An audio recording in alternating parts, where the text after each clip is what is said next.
So coach, tama ba yung pagkakaintindi ko?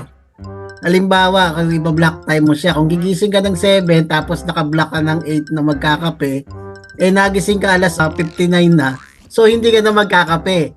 Doon ka na kasi sa 9 o'clock na ano na eh. Oo, Hindi, ganon. pagsasabayin mo na sa ibang activity. Ah, Kagaya ko, pag yung exercise ko sabay na ng paglalaba, ganun.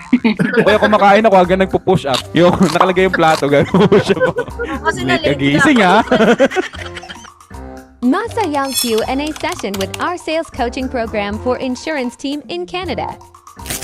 What can I suggest is really block time. Anong gagawin mo sa buong 24 hours? Anong oras yung tulog mo? Hanggang maging habitual. Yan. Winners create habit. Ano oras ka matutulog? Ano oras ka manonood ng TV? Hindi mo naman i-deprive yung sarili mo eh. Kaya lang, magiging base lang yan sa activity mo. Kaya totoo yun. Kasi maganda talagang pag-usapan ng ang time management talaga. Kasi totoo yun, it's about prioritization, no? Na gagawin natin. Kasi minsan maraming nauubos na oras sa nonsense. No, minsan hindi siya productive.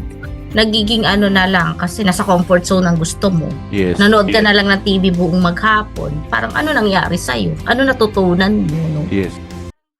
So- Yung sa akin, ma'am, mga 1 p.m. Nakalagay ko, magsasorry na ako sa asawa ko. Kasi from 9 to 12, magkakamali ako eh. So, nakaschedule din siya.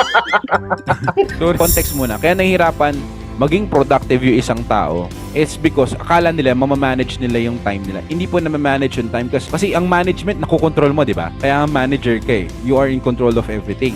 Pero hindi siya magagawa. Ang kailangan mo lang is mag-prioritize. Diba? Thursday, everybody.